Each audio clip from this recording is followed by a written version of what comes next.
Kirat Assi's life was turned upside down by a decade-long catfishing scheme, now explored in the Netflix documentary Sweet Bobby, My Catfish Nightmare, 2024. This chilling real-life story follows Assi, a former radio presenter, as she falls victim to an intricate deception that began in 2010. What started as an online friendship with a man named Bobby Jandu, whom she believed to be a charming cardiologist, evolved into a romantic relationship spanning several years.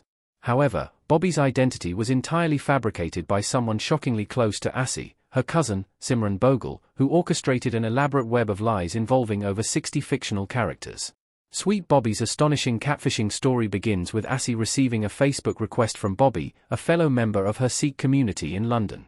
Despite never meeting him in person, their relationship grew through constant messaging, with Bobby concocting increasingly bizarre excuses to avoid in-person meetings. From claims of being in a witness protection program to suffering life-threatening illnesses, Bobby's fabricated stories kept Assi emotionally invested while isolating her from her real-life relationships.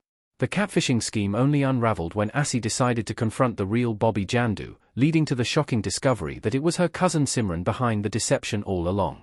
Simran Bogle pretended to be Kirat Assi's online boyfriend Bobby for almost a decade.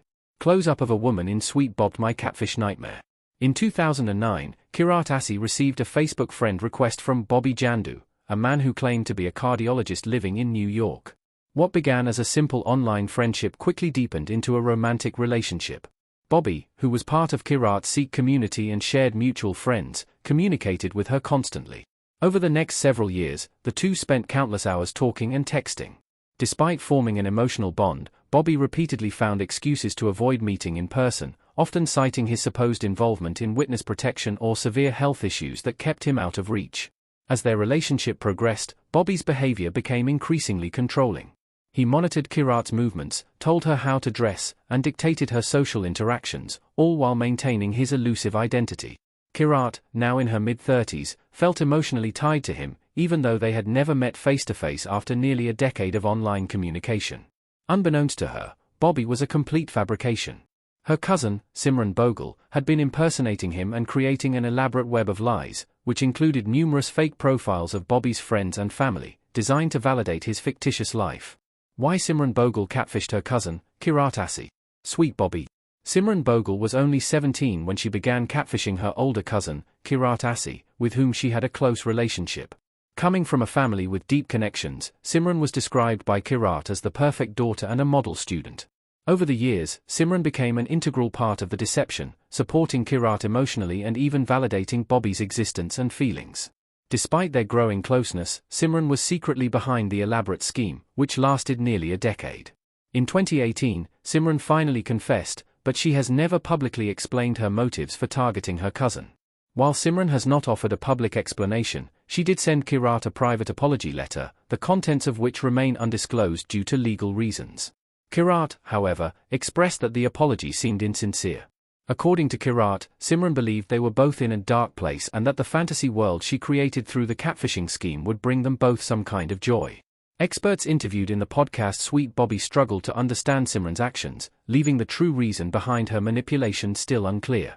How Simran Bogle's catfishing scheme was finally exposed. Kirat Assi looking out over a river in Sweet Bobby. Kirat Assi's suspicions about Bobby Jandu grew after a failed attempt to meet him at a Kensington hotel, where the receptionist confirmed no one by that name had checked in. Still doubtful, she reached out to Bobby, who claimed that the hotel was instructed to withhold his details. Kirat hired a private investigator who traced Bobby to an address in Brighton. When Kirat arrived, she encountered the real Bobby Jandu, standing next to his wife. Shocked, Bobby saw his own face on her phone but denied ever communicating with Kirat. This revelation led Kirat to confront her cousin, Simran Bogle, who called her and instructed her to leave Brighton. The following day, Simran came to Kirat's house and admitted she had been posing as Bobby all along. Simran revealed that she not only impersonated Bobby but also pretended to be his family and friends, fabricating an entire online persona to manipulate Kirat for almost a decade. Did Simran Bogle face any consequences for the catfishing case? Bobby Jandu in Sweet Bobby. Simran Bogle has not faced any criminal charges for her involvement in the catfishing case. After her confession in 2018, Kirat Assi approached the police, but her claims were dismissed as catfishing is not a crime in the UK. Despite the emotional manipulation and deceit Kirat experienced, legal limitations prevented any criminal prosecution against Simran.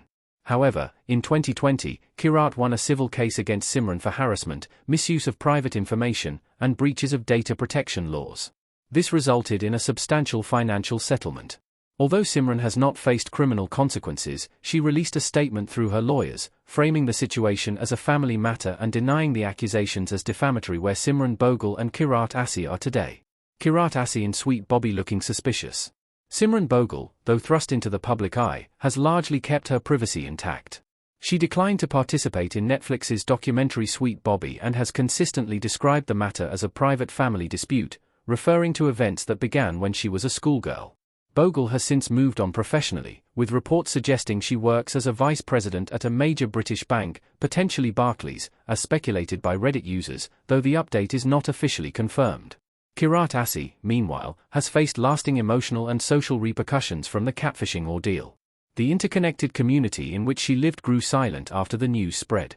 Lots of people just don't know what to say, Kirat mentioned in an interview with Today. Despite these challenges, she resumed her radio show and enjoys engaging with her listeners on various topics. As for the legal consequences, after police initially dismissed her claims, Kirat filed a civil suit against Simran in 2020, resulting in a settlement in 2021. Simran paid substantial damages, and Kirat received a private apology letter. However, Kirat's fight isn't over, as she pushes for public accountability. "I just want her to take responsibility for her actions," Kirat said.